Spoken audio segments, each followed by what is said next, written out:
tudo bem? Dando início ao nosso curso do ECA, da nossa Lei 8.069 de 90, focando, claro, nos aspectos penais e processuais penais, tá? O ECA, fazer uma breve introdução aqui pra gente, o ECA ele é reconhecido internacionalmente, tá? Como um dos mais avançados diplomas legais. Tô fazendo meu cafezinho aqui, tá? Dedicados à garantia dos direitos da população infanto-juvenil, né? Porém, as disposições do ECA, ainda hoje, ainda em 2023, são desconhecidas, tá? Pela maioria da nossa população, até por falha em parte do sistema educacional, e além de ser desconhecida, ela é principalmente descumprida de maneira sistemática por boa parte dos administradores públicos, seja qual esfera você esteja falando aí, municipal, estadual e federal, tá? Porque eles acabam fazendo dessa prioridade absoluta da proteção integral da criança e do adolescente, até por comando constitucional, palavras vazias de maneira material, palavras vazias de conteúdo. Apesar, né, como eu já falei, desses comandos, dessa ordem, estarem previstas não só na lei, mas na própria Constituição Federal. Então a gente vai estudar aqui todos ou quase todos, pelo menos os mais relevantes, dispositivos do Estatuto do ECA. A gente vai ver, claro, com ênfase maior, os aspectos penais e processuais penais, que costumam ser cobrados aí nas carreiras jurídicas, nos tribunais, cargos policiais, enfim, OAB também, e por aí vai, beleza? Espero que você esteja com o seu código na mão, tá? Eu estou com minha legislação aqui já aberta no meu celular. Vou mostrar para vocês o aplicativo que eu gosto bastante de usar. Sugiro que baixem também. É o Vadmecum Pro, é esse íconezinho aqui, certo?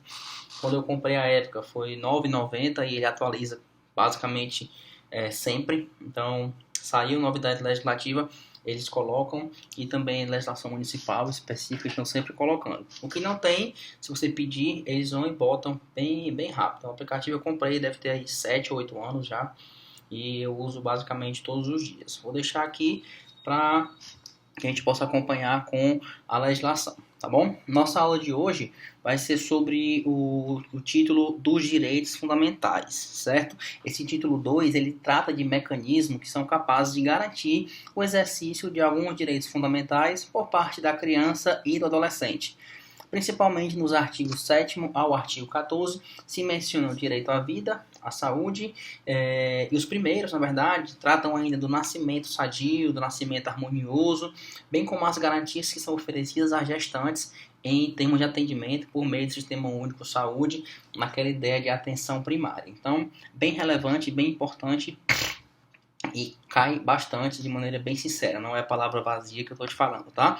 Não vou ler com você esses primeiros artigos, deixei em destaque na tela, mas por favor dê uma pausa no vídeo e passe o olho rapidamente, pelo menos nos artigos que eu trouxe no slide, tá? Eu vou comentando o que for mais de pertinente daqui para frente. Dá uma pausazinha aí e já começa artigo 7º, artigo 8º. Restante do artigo 8º, tá? Os parágrafos do artigo 8º, dá uma pausa também, lê ou pega a legislação aí no teu VAD ou no teu aplicativo, no site do Planalto também. Restante dos parágrafos do artigo 8º, parágrafo 9º, parágrafo 10º, dá a pausa e lê com atenção. E aqui o artigo 10º, o artigo 10, esse eu vou ler com vocês, tá? Vou ler para que seja mais fácil de você fixar e vou comentar o que eu considerar mais relevante. Tá chorando, né, neném? Dá para ouvir, né? Tempos modernos. Artigo 10. Os hospitais e demais estabelecimentos de atenção à saúde de gestantes, públicos e particulares, são obrigados a... Muita prova aqui cai a letra da lei, certo? Inciso 1. Manter registro das atividades desenvolvidas através de prontuários individuais pelo prazo de 18 anos. 2. Identificar o recém-nascido mediante o registro de sua impressão plantar e digital e da impressão digital da mãe, sem prejuízo de outras formas normalizadas pela autoridade administrativa competente. Inciso 3. Proceder a exames visando ao diagnóstico e terapêutica de anormalidades no metabolismo do recém-nascido, bem como prestar orientação aos pais. Inciso 4. Fornecer declaração de nascimento onde constem necessariamente as intercorrências do parto e do desenvolvimento do neonato. Inciso 5. Manter alojamento conjunto, possibilitando ao neonato a permanência junto à mãe. Inciso 6. Acompanhar a prática do processo de amamentação, prestando orientações quanto à técnica adequada, enquanto a mãe permanecer na unidade hospitalar, utilizando o corpo técnico já existente. Interessante, né? Quando minha esposa foi ter neném, teve esse apoio. Ela teve no hospital particular, mas teve esse apoio da equipe técnica de enfermagem, ensinando a amamentação, que me disseram que era algo natural, só se for para vaca, né? O ser humano é bem complexo.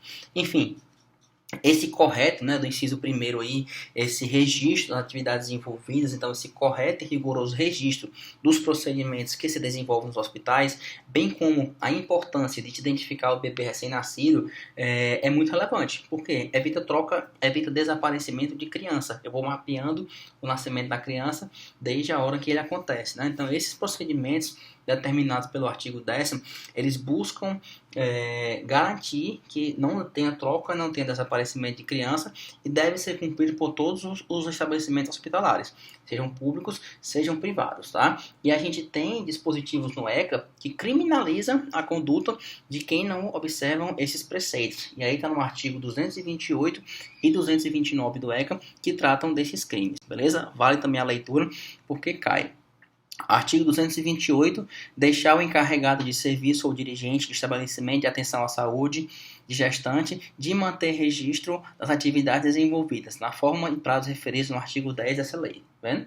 Bem como de fornecer a parturiente ou a seu responsável, por ocasião de alta médica, declaração de nascimento, onde consta a intercorrência do parto e do desenvolvimento do neonato, de atenção de 6 meses a 2 anos. Alô? Vai se foder.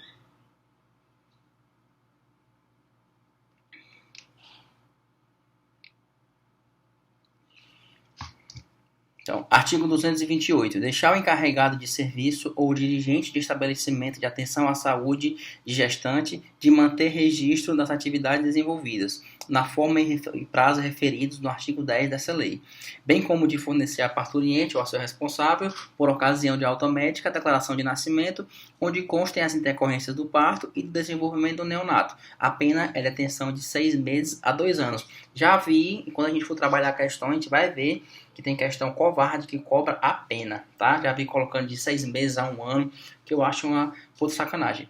Enfim, se o crime é culposo, a pena é detenção de 2 meses a 6 meses ou multa. Artigo 229, deixar o médico, enfermeiro ou dirigente de estabelecimento de atenção à saúde gestante identificar corretamente o neonato e a parturiente por ocasião do parto, bem como deixar de proceder aos exames referidos no artigo 10 desta lei. Pena de detenção de 6 meses a 2 anos, e se o crime é culposo, 2 a 6 meses ou multa. Veja que interessante, né? O próprio ECA traz o comando, traz o que tem que ser feito e traz também a criminalização dessa conduta, para você ver como é importante essa proteção integral da criança, nesse caso, não é um adolescente, né? Enfim, bora avançando. Quanto à saúde da criança e do adolescente, ainda nessa sede de direitos fundamentais, o ECA determina que, caso seja necessário interná-los para tratamento de saúde, os estabelecimentos devem proporcionar condições para a permanência em tempo integral de um dos pais ou responsável. Então, tem que ter as condições para pelo menos uma pessoa acompanhar essa criança ou esse adolescente. E caso o estabelecimento médico conclua que teve maus tratos contra a criança ou contra o adolescente, deve comunicar ao conselho tutelar sem prejuízo de outras providências legais. Então chega lá um jovem, uma criança ou um adolescente no hospital para fazer um exame, o médico detecta alguma lesão, se ele considerar que é castigo físico ou algum tipo de tratamento degradante ou cruel, ele deve informar ao conselho tutelar para fazer a devida averiguação e também tomar suas providências legais. Muito comum, eu já trabalhei em promotoria de infância e juventude, é muito comum se comunicar ao Ministério Público, se comunicar ao Conselho Tutelar e todo mundo vai fazer a investigação para saber o que está acontecendo, né? Enfim, há também no ECA a previsão da penalização para o médico ou professor, aqui ainda na área de saúde, mas não só do médico, né? Que tome conhecimento da ocorrência de maus tratos e não faz a comunicação. Mas nesse caso não é crime, é infração administrativa. E o artigo é o 245. Também é importante que você saiba diferenciar se é crime ou infração administrativa. Por quê? já vi prova cobrando essa pequena diferença, né? Eu não considero legal esse tipo de questão, mas cai, a gente tem que aprender. Então, o artigo 245 diz exatamente o que eu te falei. Deixar o médico, professor ou responsável por estabelecimento de atenção à saúde, ensino fundamental, pré-escola ou creche, de comunicar à autoridade competente os casos de que tenha conhecimento, envolvendo suspeita ou confirmação de maus tratos contra criança ou adolescente. Pena multa de 3 a 20 salários de referência, aplicando o dobro em caso de reincidência. Tá vendo que eu estou indo para você? Os artigos que são principais são mais relevantes. Então, nesse caso, né, caso o médico ou professor responsável por estabelecimento de saúde ou de ensino fundamental, pré-escola ou creche, tenha conhecimento ou suspeite que estão acontecendo maus tratos, tem que comunicar à autoridade competente, né? Na verdade, não é só o professor e é só o médico, e nem só o médico. Isso aqui é uma tipificação do ECA. Qualquer pessoa que tenha conhecimento da ocorrência de maus tratos contra criança ou adolescente tem a obrigação de comunicar às autoridades competentes, tá? Por quê? Porque você pode entrar aí, ser tipificado no artigo 135 do Código Penal, que é a omissão na conduta criminosa de omissão de socorro, né? Você pode cometer isso aí se você souber e não comunicar as autoridades competentes. Tudo isso faz parte do comando constitucional e são vertentes de proteção. Agora a gente vai falar dos direitos à liberdade, ao respeito e à dignidade, começando pelo direito à liberdade, previsto no artigo 16 do ECA. O direito à liberdade compreende os seguintes aspectos: ir e vir e estar nos alugadouros públicos de espaço comunitário, ressalvadas as restrições legais, direito de opinião e expressão, crença e culto religioso, brincar, praticar esporte e se divertir, participar da vida familiar e comunitária sem discriminação, participar da vida política de acordo com a lei, buscar refúgio, auxílio e orientação. Aqui a gente tem que destacar os pontos interessantes, tá? Embora a religiosidade e a espiritualidade estejam previstos dentro dos direitos fundamentais, né, a liberdade, são valores positivados, né, que merecem ser cultivados, não se admite que a religião seja o foco central das atividades que se desenvolvem com crianças e adolescentes, por exemplo, que estejam em situação de risco ou cumprindo MSE, né, as nossas medidas socioeducativas. Muito menos que determinada crença ou algum culto religioso seja imposto às crianças, seja imposto aos adolescentes ou à família como um todo por nenhuma entidade, ainda que essa entidade esteja vinculada a alguma instituição religiosa, tá? Tem que ter esse cuidado, essa atenção aqui com a crença e com o culto religioso, tanto na vida prática, né? Se você aí tem alguma criança adolescente sob sua tutela ou sob seu conhecimento, como para as provas de concurso, beleza? Vamos continuar. Essa privação, né, que a gente acabou de ver aqui, da liberdade no artigo 16, essa privação a essa liberdade importa em maus tratos, tá? E o responsável deve ser punido com a perda da guarda, com a destituição da tutela ou suspensão do pátrio poder, né, do poder pátrio, tá? De acordo com esse artigo 249. E isso aqui é uma infração administrativa. Então, descumprir o artigo 16 não é crime, é infração administrativa. Vamos ler. Artigo 249. Descumprir dolosa ou culposamente os deveres inerentes ao poder pátrio familiar ou decorrente de tutela ou guarda, bem como determinação da autoridade judiciária ou do conselho tutelar. Multa de 3 a 20 salários de referência, se aplica o dobro em caso de reincidência. Bora pra frente, tá? Outro direito mais elementar de todas as crianças e adolescentes é ter próximo de si quem? Um adulto responsável.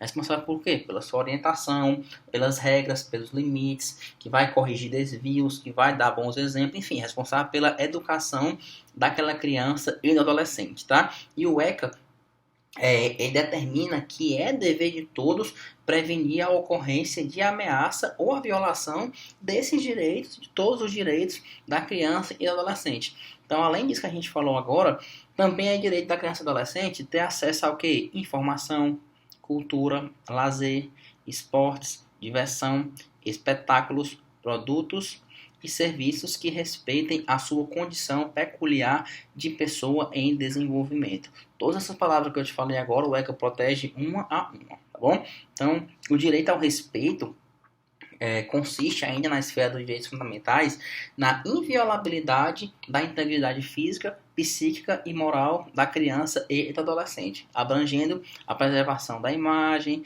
preservação da identidade, da autonomia, dos valores, das ideias, das crenças, dos objetos pessoais e dos espaços, beleza? Isso aqui é algum mnemônico? Não, estou só escrevendo aqui enquanto eu falo porque é mais fácil de eu me lembrar, tá? Então, nessa ideia de proteção da imagem, proteção da identidade, eu divulgar imagem ou divulgar informação de criança e adolescente que tenha cometido ato infracional não é permitido. É por isso que a gente vê lá na televisão os rostinhos tudo manchado, né? E os nomes, eles não botam o nome completo, eles botam só as iniciais, né? O F, A, B, A, né? Ele não diz o nome da criança completa, é porque isso aí é infração administrativa, você divulgar qualquer tipo de imagem ou informação de criança e adolescente que supostamente tenha cometido ato infracional. Quem faz isso comete infração administrativa prevista nesse artigo aqui da tela 247, certo? Acho relevante a gente ler também. Artigo 247. Divulgar, total ou parcialmente, sem autorização, por qualquer meio de comunicação, nome, ato ou documento de procedimento policial, administrativo ou judicial relativo à criança ou adolescente a que se atribua ato infracional. Tá vendo? Tentou abarcar tudo, né? Pena, multa de 3 a 20 salários de referência, aplica o dobro em caso de reincidência. Incorre na mesma pena quem exibe, total ou parcialmente, fotografia de criança ou adolescente envolvida em ato infracional, ou qualquer ilustração que lhe diga respeito ou se refira a atos que sejam atribuídos, de forma a permitir a sua identificação direta ou indiretamente. Esse parágrafo aqui surgiu por quê? Porque estavam tentando burlar a lei, mostrando de maneiras diferentes, mostrando de maneiras indiscretas, mas sem ser direto. E aí teve que colocar para abarcar tudo, né? Enfim, se o fato for praticado por órgão de imprensa ou emissora de rádio ou televisão, além da pena prevista neste artigo, a autoridade judiciária pode determinar a apreensão da publicação, tá bom? Então, essas são as proteções do ECA. Bora avançando, tá? Agora a gente vai chegar no direito à dignidade, e esse artigo 232 é a proteção a esse direito à dignidade. Quanto à dignidade, o que é que o ECA faz? Ele determina que é dever de todos zelar pela dignidade da criança e do adolescente. E tem que salvar eles de qualquer tratamento desumano, violento, vexatório, aterrorizador ou constrangedor.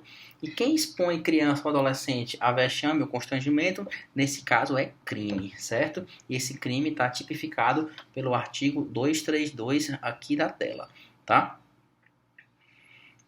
Submeter criança ou adolescente sob sua autoridade, guarda ou vigilância a vexame ou a constrangimento. Detenção de 6 meses a 2 anos. Observação, já conseguiu, né, diferenciar quando é crime e quando é infração administrativa. Detenção e a outra só a multa, salário, referência, né? Enfim. Bora avançando. Artigo 18A e 18B, tá? A Lei 13.010 de 2014 atualizou o ECA e introduziu esses artigos que tratam do uso do castigo físico ou do tratamento cruel ou degradante. É uma novidade, principalmente em relação aos conceitos, porque a lei conceituou o que é castigo físico e o que é esse tipo de tratamento. Então, como é uma novidade relativamente recente, né? Novidade nova, né? Vamos ler agora, e já tem sido muito objeto de cobrança e vai continuar sendo com certeza, tá? 18A.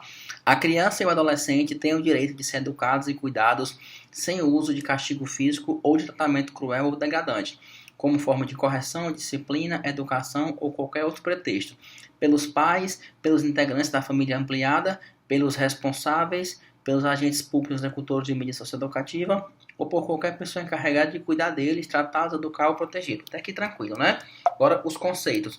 Para os fins dessa lei, considera-se castigo físico, ação de natureza disciplinar ou punitiva aplicada com uso da força física sobre a criança ou adolescente que resulte em sofrimento físico ou lesão, tá? É aquele castigo mesmo. O menino não foi para a escola, o pai foi lá e deu uma pancada no braço dele e ficou, lesionou a criança. É castigo físico, certo? Incorre aqui no artigo 18A, tá? Tratamento cruel ou degradante é uma conduta ou forma cruel de tratamento em relação à criança ou adolescente que a humilhe, a ameace ou ridicularize. Então aqui, ó, castigo físico causa sofrimento físico, causa lesão, certo? Castigo físico, sofrimento físico e lesão. Tratamento cruel ou degradante é aquele que humilha, que ameaça ou que ridiculariza, beleza? Artigo 18b.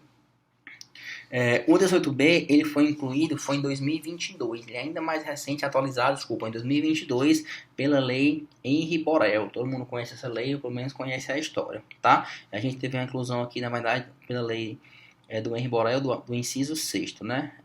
O 18b foi incluído em 2014 e a atualização e inclusão do inciso 6º é que foi introduzido com a lei Henri Borel, do menino Borel, né, que a gente chamava do menino Borel, né? Enfim, os pais, os integrantes da família ampliada, os responsáveis, os agentes públicos executores de medida socioeducativa ou qualquer pessoa encarregada de cuidar criança e adolescente, tratar, educá-lo, protegê-lo, que utilizarem castigo físico ou tratamento cruel ou degradante como forma de correção, disciplina, educação, qualquer outro pretexto, estão sujeitos sem prejuízo de outras sanções cabíveis, as seguintes medidas que serão aplicadas de acordo com a gravidade do caso. Encaminha programa oficial de proteção à família ou comunitário, tratamento psicológico ou psiquiátrico, curso ou programa de orientação, obrigação de encaminhar a criança a um tratamento especializado, advertência e a garantia de tratamento de saúde especializado à vítima. E, detalhe, quem aplica essas medidas é o próprio Conselho Tutelar, não precisa esperar o MP nem o juiz não, tá? Sem prejuízo de outras providências legais. Grande parte do ECA, avançando, né? Bora pra frente, trata do direito, né? Ficou frio. Do direito à convivência familiar e comunitária com foco na criação, com foco na educação no seio da família natural ou da família substituta, quando for o caso, quando for necessário, tá? Enfim, o fato é que essa convivência familiar e comunitária ela é considerada pelo ECA um direito fundamental. Quanto aos filhos que são havidos fora do casamento e os filhos adotados têm os mesmos direitos e qualificações dos demais, tá? Essa diferenciação não existe mais, tem um bom tempo na nossa legislação. Então é proibida qualquer designação discriminatória. Filhos fora do casamento podem ser reconhecidos pelos pais de forma conjunta ou de forma separada no próprio certidão de nascimento, pode ser reconhecido até por testamento, pode ser por escritura no cartório, pode ser por qualquer outro documento público em cartório, qualquer que seja a origem da filiação, tá? Seja adoção ou seja o filho natural, né? Enfim, o reconhecimento desse estado de filiação é um direito personalíssimo, é um direito indisponível e é um direito imprescritível, tá? A qualquer tempo pode haver esse reconhecimento. A gente tem até casos, né, depois da morte, mas reconhecer em sede de inventário e durante a partilha, às vezes depois da partilha aparece um filho novo, tem que voltar, enfim, é uma proteção que se dá, né? O fato é, criança e adolescente está sujeita a poder familiar. Esse poder deve ser exercido de forma igual pelo pai e pela mãe, assegurado a qualquer deles o direito de, se discordarem, recorrer à autoridade judiciária competente. Então não tem isso do pai pode mais porque é homem, ou a mãe pode mais porque é a mãe é quem sabe, a mãe é quem decide. Não, tá? O exercício do poder familiar é exercido em condições iguais pelo pai e pela mãe. Mesmo em caso de divórcio, que os filhos ficam maior parte do tempo com um do que com o outro, decisões que o outro não concorda, pode chegar à autoridade judiciária para recorrer aí. O divórcio não acaba com o poder familiar, tá? O poder familiar também envolve o dever de sustento, certo? Vou até botar aqui, porque tem gente que não consegue compreender isso aí. O poder familiar envolve o dever de sustento. E eu acabei de dizer que o dever familiar, o poder familiar, é em igualdade de condições dos dois. Então, o dever de sustento também é em igualdade de condições dos dois. Às vezes, se divorcia pai e mãe, e aí a criança fica com um dos dois, e esse que ficou com a criança quer que o outro arque tudo. Não é bem assim, tá?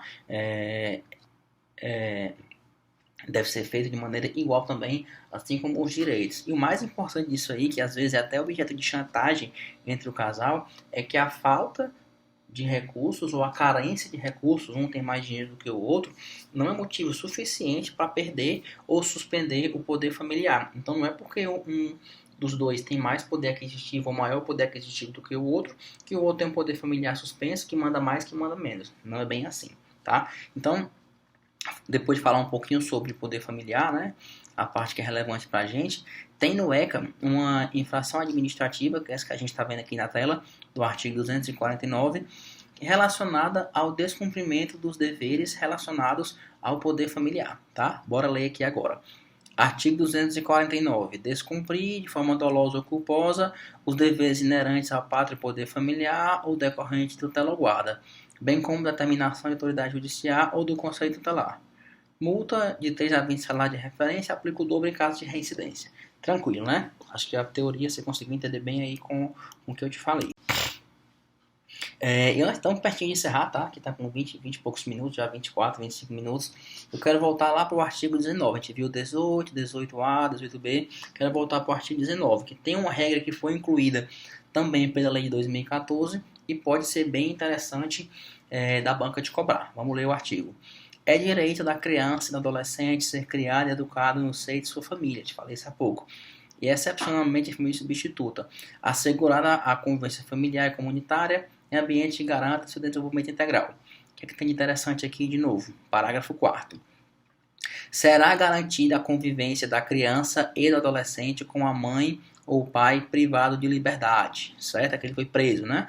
Por meio de visitas periódicas promovidas pelo responsável ou nas hipóteses de acolhimento institucional pela entidade responsável, independentemente de autorização judicial. Então, o caso mais simples, né? O pai e a mãe tem um filho, o pai foi preso, a mãe tem que levar lá para o presídio de vez em quando para visitar o pai, tá? Faz parte da convivência e isso é um direito da criança, né? Por quê? Porque a criança e o adolescente têm direito à convivência com os pais. Isso é uma regra muito simples, né? E o parágrafo 4º, que foi adicionado depois, esclarece que esse direito deve ser exercido mesmo quando o pai ou mesmo quando a mãe está privado da liberdade, tá? Então, essa nova redação do ECA determina que a condenação criminal do pai ou da mãe não implica também uma destituição do poder familiar, tá? Exceto nas hipóteses de crime doloso, sujeito a pena de reclusão contra o outro titular do poder pátrio ou contra filho, filha ou descendente, tá? Então,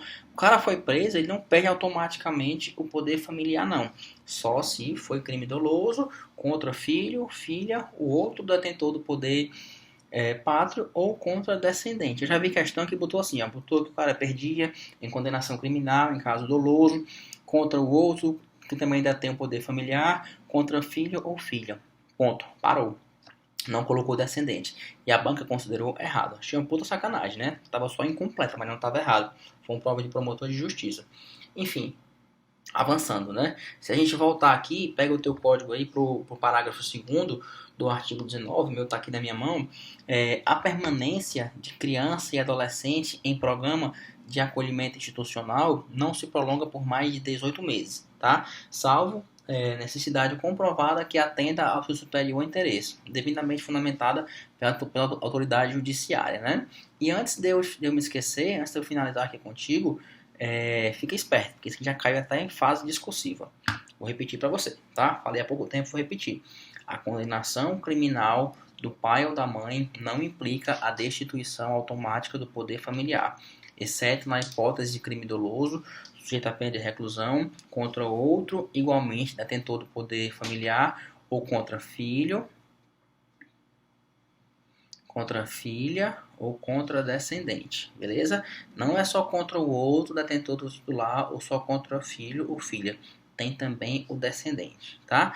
E a gente terminando aqui a nossa aulinha antes que bata meia hora, eu quero que você leia aí o artigo 19A, só passa o olho, tá?